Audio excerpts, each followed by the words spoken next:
빡빡머리는 뭔가 강합니다, 여러분.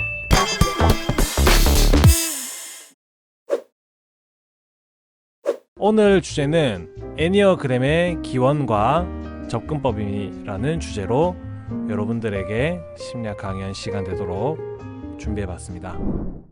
애니어그램이라고 하는 것이 저는 개인적으로 생각할 때 심리학에서 굉장히 중요한 영역이 있다고 생각합니다. 왜냐하면 어떠한 표준화 검사든 애니어그램만큼 인류 역사에서 오래된 것은 없습니다. 그리고 가장 사람들이 잘못 접근하고 잘못 적용하고 있는 부분도 많이 없습니다. 애니어그램이라는 말은요, 현대에 와서 20세기에 저렇게 말하게 되면서 만들어진 말입니다. 본래 애니어그램이라고 말하기 전에부터 이 애니어그램은 있었어요. 역설적으로 말하면 그 사람의 그 9가지의 성격 유형을 이 도형으로 만들어 놓은 것. 그래서 이제 그 그리스어로 그 애니어라는 말은 9의 이런 뜻이 있습니다. 그래서 9가지의 그라모스, 근데 이제 영어로는 그램이 되겠죠, 그죠? 이 그라모스, 바로 도형, 선, 점. 이것은 큰 의미로 연결을 말합니다. 도형도 선으로 연결되어 있는 거죠, 여러분, 그죠? 어떤 모양을 띠면서. 네, 자, 애니어그램에 대해서 제가 좀 특별하게 아까 앞부분에서 소개해 드렸는데, 그 이유가 뭐냐면은 애니어그램만큼 역사상 가장 오래된 심리 검사 유형이 없다고 말씀드렸어요. 과거 여러분들이 사회 시간에 보셨던 메소포타미아 문명이라고 하는 그 발상지, 거기를 말하는 거예요, 여러분. 거기에서부터 발원했다고 보고 있습니다, 역사적으로. 그 전통을 계속 그곳에서 계속 이어왔기 때문에 이 내용은 거의 고증이 확실하고 사실이라고 보시면 되겠습니다. 자, 그러면 무려 지금 2020년이니까 그냥 대략 2000년을 치고 다 합치면 이게 4500년이나 된 역사를 가진 인간의 성격 유형을 나타내는 오래전부터 내려온 전통이라고 볼 수 있는 거죠. 근데 이 메소포타미아 문명에 대해서 여러분들이 사실 좀 그냥 교과서에서 이 6글자 이름만 보고 넘어간 경우가 많은데, 이곳은 굉장히 중요한 이제 역할을 많이 합니다. 뭐냐면 오늘날 우리가 알고 있는 그 어떤 큰 종교의 발상지입니다. 그래서 여기는 지금 보면은 이슬람교를 믿는 사람이 가장 많은 그런 곳이죠. 그러면 이슬람이 여기서 만들어졌어요. 자, 그런데 여기서는 뭐가 또 있었냐면 이제 어떤 스승을 랍비라고 부르는 곳이 있죠. 바로 이제 유대인들의 유대교입니다. 그 유대교라고 하는 것이 바로 여기서 나왔어요. 그러니까 메소포타미아 문명 쪽에 나온 거죠.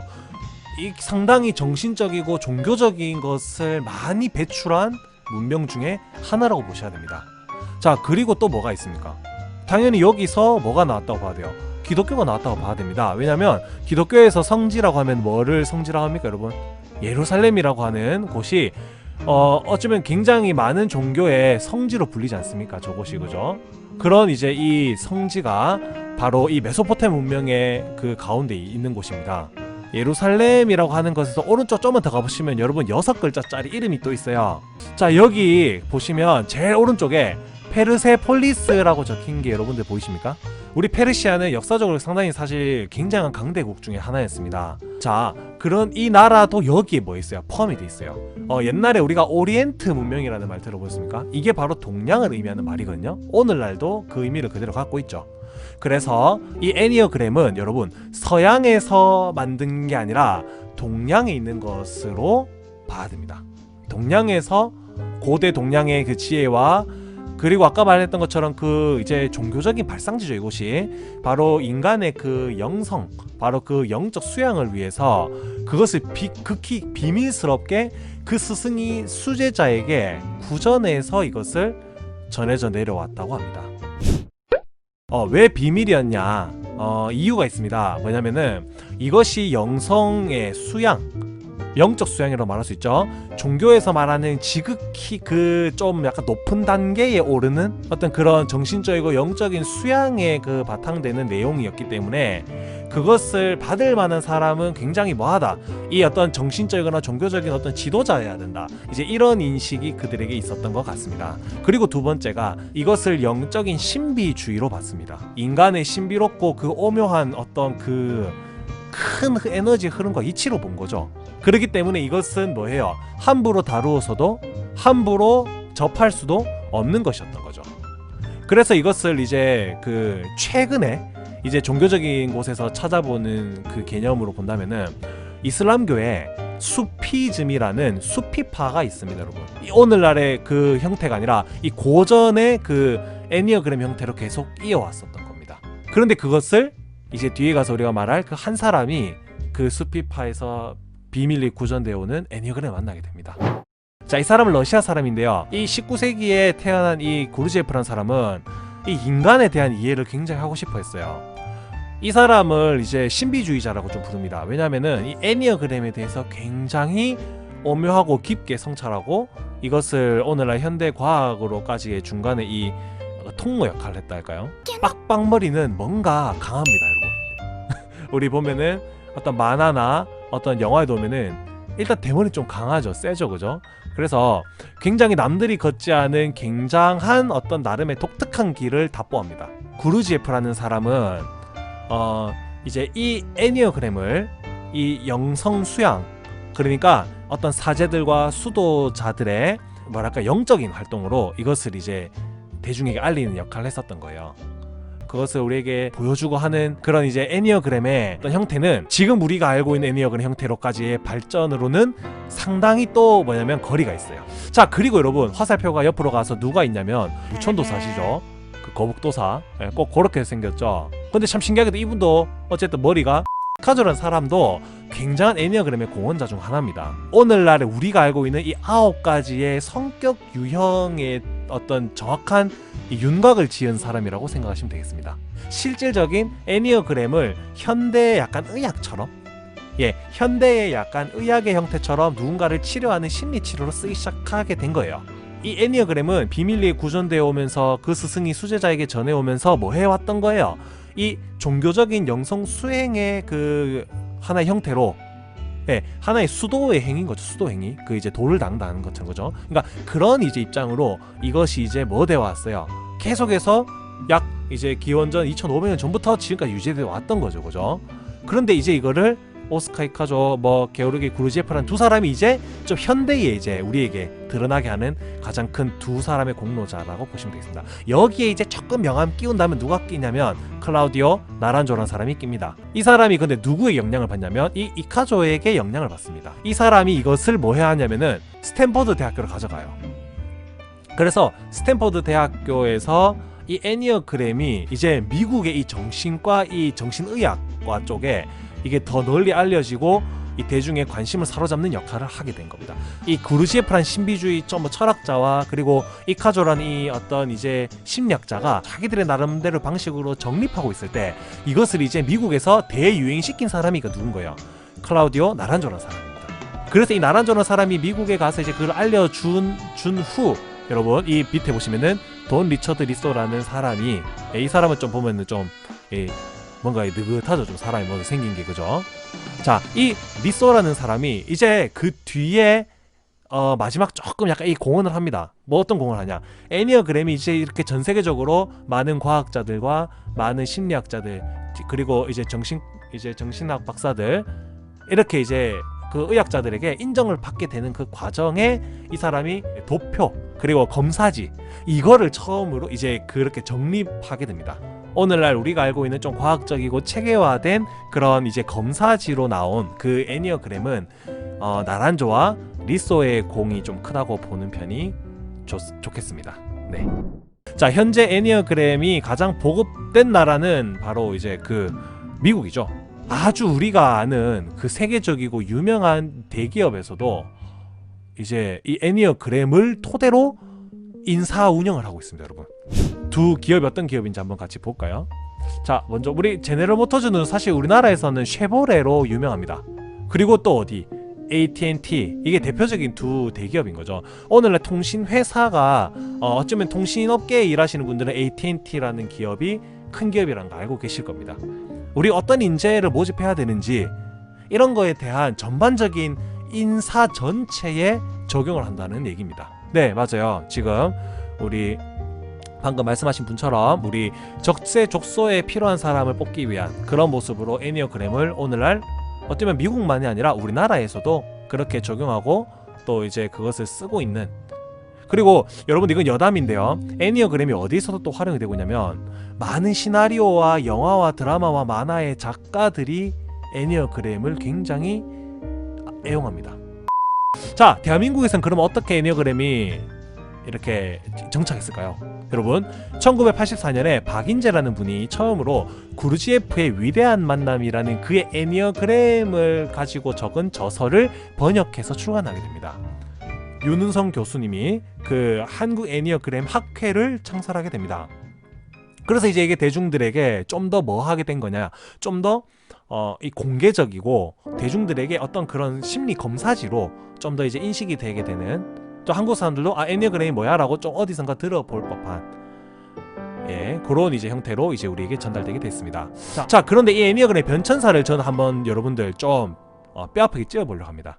이미 쓰던 게인데 왜 한국형으로 또 만들었냐라는 질문이 있으셔서 잠깐 대답하고 여러분들도 아시면 좋아서 대답하고 넘어가겠습니다. 이제 미국 사람들은 다 보면은 빵을 주식으로 여기는데 한국 사람들은 밥을 주식으로 여기고, 그렇게 이제 문화라는 게 서로 다르면 여러분 이 해석의 차이로도 이어지고 그것을 느끼고 받아들이는 그 사람들의 어떤 이제 그 반응도 달라지는 경향이 있을 수 있습니다. 그래서 그것을 뭐 한다고 보면 될까요? 좀 이제 그 조금 더 그 문화권에 맞춰주는, 그래서 이제 한국형 애니어그램이라는 말로까지 이어지게 좀 되는 그런 형태로 보시면 되겠습니다. 자, 좀 이해가 되셨으면 좋겠고, 자, 그런 애니어그램이 어쨌든 계속해서 변천사를 거치죠 여러분. 자, 어떻게 변해왔는가 한번 정리를 해보면, 애니어그램이라는 건 과거에 그냥 영성 수양의 도구였습니다. 일종의 종교 안에 있는 행위였습니다. 자, 그런데 그것이 9가지 유형 구분이 체계화됐죠. 언제요? 오스카 이카조라는 사람을 통해서. 자, 그 체계화된 데에서 뭐가 또 덧붙습니까? 날개라는 개념이 덧붙습니다. 서로가 돕는 형태도 띄어진다는 거죠. 이제 또 서로 간에 얽혀있는 상관관계, 분열통합. 이게 말이 애니어그램 모르신 분들에겐 굉장히 어려울 수 있어요. 여러분 오늘은 그냥 뭔가 그렇구나 정도만 들으셔도 되겠습니다. 앞으로 어차피 재밌고 아주 자세하게 설명드릴 시간이 앞으로 올 거니까요. 그렇게 뭐 됐다고 봐야 되냐면, 제가 두 번째 적은 게 더 중요하다고 말씀을 드리고 싶은데, 사제들의 영성 수양 및 수도법으로 쓰였던 이 애니어그램이 가장 뭔가 합리적이라고 생각하는 과학적이고 체계적인 모습으로 정리되게 되는 겁니다. 자, 그럼 이게 과연 좋은 일일까? 변천사를 거치면서 좀 문제가 있습니다 여러분. 첫 번째는 이겁니다. 이제 체계화되면서 각 사람들의 어떤 성격인 것처럼 왜곡되어졌습니다. 아까 뭐 9가지 사람이라고 말했습니까? 아니요, 전혀 아니었습니다. 우리 내면 속에서 일어나는 각가지 그런 충돌들, 에너지라고 설명을 하는 게 여러분 사실은 애니어그램의 과거의 모습입니다. 그런데 오늘날 이게 이제 유형을 거치면서 사람들이 점점 더 그 유형은 어떤 한 사람이 두드러지 나타내는 모습으로 인식하게 됐고, 그거를 하나의 성격으로 이제 머리에 뭔가 이제 이렇게 탑재되면서 그 사람이 그냥 원래 그런 사람이다, 이렇게 성격 유형으로 인식하게 돼버렸습니다. 여러분들 이거는 굉장히 문제입니다. 왜냐면은 여러분 애니어그램은요 우리 내면 속에 있는 9가지의 우리의 것이에요. 우리 여기 계신 모든 분들의 내면에 있는 9가지의 에너지입니다. 지금 내가 만약 1번 유형이라고 하면 나는 그 1번 에너지를 많이 활용하고 쓰고 있는 상태인 건 거예요. 9가지 중에서. 그러나 그 9가지에 그러면 나머지 8개 4개 없느냐? 아닙니다 여러분. 그러나 우리는 그런 것들이 어떻게 돼버리게 된 거예요? 애니어그램이 현대화되고 과학화되고 좀 수치화되게 되면서 대중들에게 잘못된 오해가 이루어지고, 근데 이것이 그리고 심지어 그것을 연구하고 전달하는 자들도 오해하게 돼버리는 형태로 오늘날 오게 돼버렸습니다.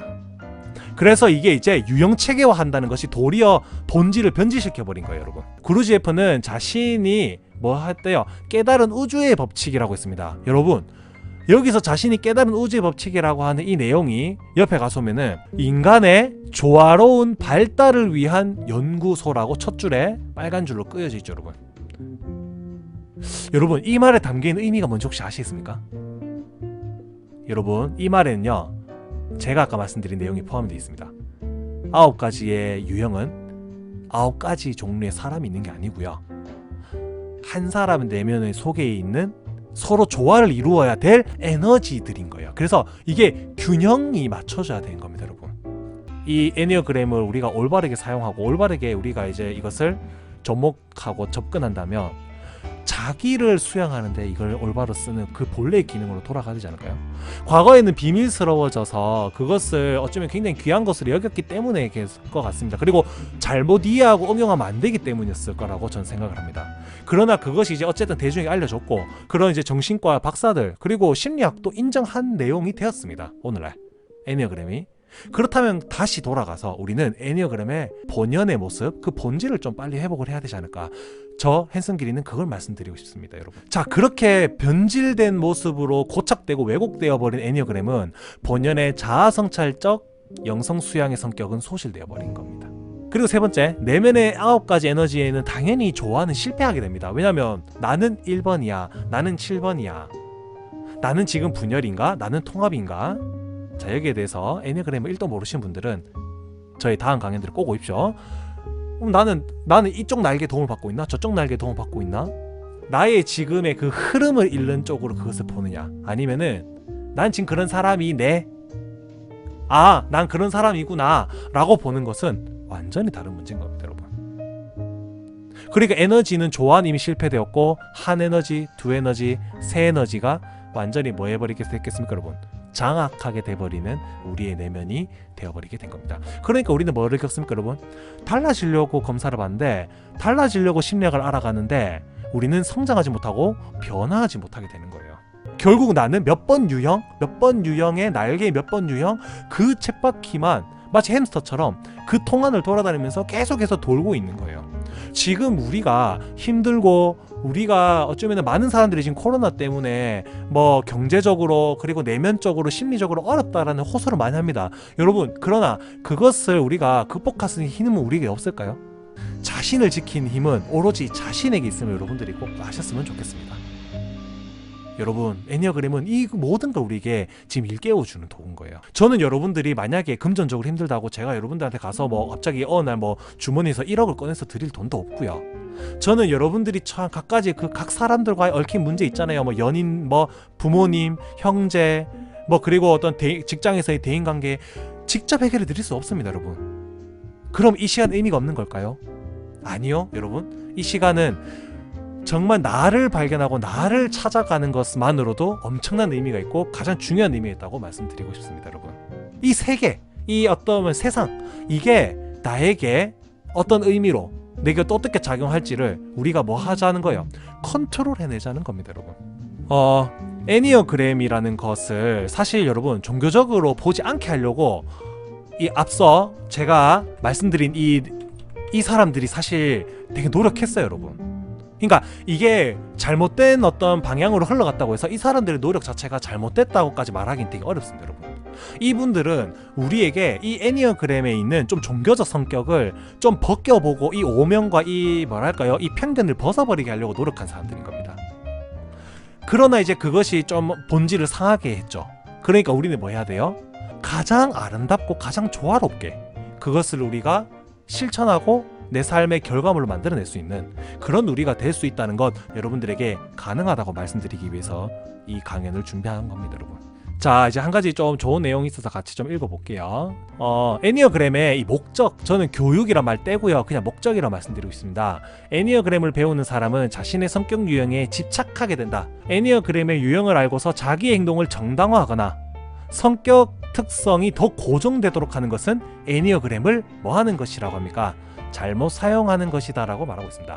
애니어그램은, 자 다음 이제 밑줄 친 대로 갈게요. 애니어그램은 자신에 대해서 더욱 심오한 진리로 우리를 이끌어주는 탐구 과정이다. 자신의 성격 유형을 아는 것은 여러분 우리에게 중요한 정보를 제공하지만 이것은 뭐 하다는 거예요? 여행의 출발점에 불과하다고 화자는 말하고 있습니다. 애니어그램이란 게 어떤 건지 오늘 사실 많은 것이 좀 다르게 와닿으신 시간이 아마 아니셨을까라는 생각이 좀 듭니다. 자, 그래서 애니어그램은 이렇게 접근하는 것이 바른 접근법이 되겠습니다. 자, 어떤 접근법이냐? 첫 번째, 9가지 유형을 인식할 때 개별적인 성격이라는 인식을 버리십시오. 충분히 제가 앞에서 설명했기 때문에 아마 이해되셨을 겁니다. 에너지의 흐름으로 이해하십시오. 자, 여기서 가장 중요한 건 두 가지입니다. 첫 번째, 하모니, 조화. 에너지 9개가 우리 내면에 모두 존재한다. 이 두 가지입니다, 여러분. 자, 에너지가 모두 있으니까 각각의 어떤 게 있습니까, 여러분? 균형이 있겠죠. 무엇이 좀 많이 높다든지 뭐가 많이 저조하다든지 어떤 것은 밋밋하다든지 이 모든 것이 여러분 우리 내면에 존재하니까 우리가 뭐 하자는 거예요. 이것을 에너지 흐름으로 인식하고 조화롭게 다듬어 가자. 그것을 하려면 일단 1차적으로는 그래도 여러분 지식 전달이 돼야겠죠. 이 애니어그램에 대한 바른 이해와 지식을 좀 더 겸비하시고 그 속에 이제 뭐가 이루어지면 됩니까? 자기의 감정과 이성과 본능을 어떻게 컨트롤해 가야 되는지에 대한 현명한 지혜의 어떤 훈련. 여러분 그래서 봐요 여러분. 결국 본질로 돌아가잖아요. 결국 본질이 뭡니까? 영성 수양에서 왔다 하는 것처럼 우리 내면을 성찰하는 대로 간다는 거예요. 여러분 그 영화에 비해서 너무 멋진 명언이 담겨있는 영화가 있는데 제가 추천해 드릴까요? 달콤한 인생이라는 이병헌 씨가 나온 영화인데요. 여러분 이거는 딴 거 다 볼 필요 없어요. 정말요. 여러분 이 영화는요. 유튜브 들어가셔서 문무무비인가? 여러분 제가 지금 어떤 유튜버 한 분 지금 홍보해 드린 게 아니에요. 절대. 다만 시간 아끼라고 말씀드리는 거예요. 그 문무무비인가 뭐 하는 그 아무튼 그 유튜버 분이 계신데 그분이 달콤한 인생 리뷰를 만들었는데 그 가장 첫 부분 있죠? 그냥 그거 보시고 나오세요. 그 부분 좀 죄송한데 하여튼 여러분 그것만 보시면 돼요. 왜냐면 그게 처음이자 그게 다예요. 거기 보면 어떤 말이 나오는지 아십니까? 자 마지막 부분인데요. 애니어의 완성은 데카입니다. 데카. 여러분 데카란 10이라는 숫자를 상징하는 말을 합니다. 여러분 이게 숫자를 가지고 의미를 부여하는 걸 수비학이라 하거든요. 그런데 숫자에 보면 여러분 9는 불완전하다는 뜻을 가지고 있다고 해요. 왜냐하면 10에 조금 못 미친다고 해서 막 크게 사실 뭐 이거는 뭐 믿거나 말거나 듣거나 말거나예요. 사실 여러분 너무 큰 의미를 담으실 필요는 없는데 다만 신기하게도 과거로부터 내려온 이 애니어그램이 결국 9가지의 에너지 성격을 말하지 않습니까? 그런데 그 어떤 9가지를 그러면 잘 조화해내면 여러분 그게 하나에 보이지 않는 점, 바로 하나에 보이지 않는 선, 한 방향이 더 드러나는데 그게 뭐냐면은 그 애니어그램이 보면 여러분 애니어그램 모르시는 분 혹시 계실까봐 잠깐 보여드린 거예요. 보시면 구르지에프 옆에 왼쪽에 보시는 이 도형 있죠. 여러분 저 도형이 동그랗게 돼 있죠. 원은 여러분 순환하는 것이고 그리고 뭐 하는 거냐면 원은 이제 서로 연결돼 있는 거죠. 그 가운데에 한 점이 있을 수 있다면 그것이 바로 여러분 데카 지점입니다. 그러니까 우리는 어디 한 군데로 쏠려 있는 것만으로도 이미 여러분 뭐 한 겁니까? 우리는 불완전한 겁니다. 그래서 우리는 데카로 뭐 해야 돼요 여러분? 나아가야 됩니다. 애니어그램이 말하는 분열과 통합이라는 그 방향성 가진 통합과 분열이 여러분 우리를 어떻게 이끌어가고 통합이 아니고요. 우리가 데카로 향할 때 온전하게 우리는 완전한 통합에 이룰 수 있는 거다. 저는 여러분들에게 애니어그램이 가진 본래 그 기원전 2500년 전부터 전해져 내려온 그 애니어그램의 영성 수양의 비결이고 본질이라고 말씀드리고 싶습니다. 자, 네, 오늘 이렇게 애니어그램의 기원을 통해서 우리가 오늘날 애니어그램이 우리한테는 어떻게 인식이 됐고 하지만 애니어그램을 바르게 보는 건 자, 대기업에서 뭐 그걸 잘 써먹고 이거는 우리랑 상관이 없는 문제예요, 여러분. 그거는 그냥 대기업에서 그냥 그렇게 좋은 용도로 썼다고 하고 그냥 끝내야 된 거예요. 우리는 근데 어떻게 애니어그램을 쓰느냐? 우리는 애니어그램을 듣고도 왜 아무 변화가 없느냐? 나는 애니어그램을 듣고도 왜 아무짝에 쓸모없는 것으로 만들어 버렸느냐? 네, 그래서 애니어그램은 우리가 바르게 이해할 어떤 뭐다 굉장히 심오하고도 오묘한 굉장히 소중한 것이다. 자, 다음 편 예고하고 마치겠습니다. 애니어그램은 그럼 이제 시작해야겠죠. 애니어그램의 각 유형에 대한 바른 해석부터 저는 다음 시간에 여러분들을 안내하고자 합니다.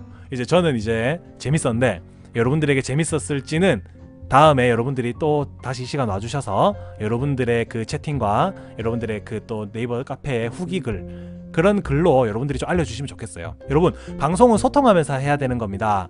이게 일방적으로 제 혼자 계속 이제 이렇게 뭐 어차피 이 방꽃에서 저 혼자 말하고 있는 거지만 그러나 듣고 계신 여러분들이 계신데 여러분들이 우리 햇선길인 네이버 카페에 오셔서 여러분들의 생각도 여러분들이 이 강연이나 이 인문학 토크나 그리고 앞으로 있을 상담 프로그램을 들으시면서 좀 어떤 부분이 도움이 됐고 또 어떤 부분은 좀 아쉬웠고 어떤 부분은 또 원한다 이런 부분을 좀 해주면 좋겠다를 여러분들이 많이 알려주시면 이 방송은 더 재밌고 유익한 방송이 될 수 있습니다.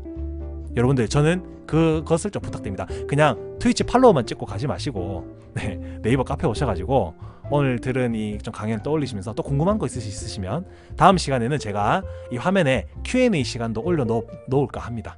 그래서 여러분들이 궁금하신 점 있으시면 얼마든지 질문하시고 제가 또 그 그 시간이 모자라면 나중에 네이버 카페나 또 다른 이제 유튜브를 통해서 여러분들에게 부족한 것을 더 이제 설명해 드릴 수 있도록 하겠습니다.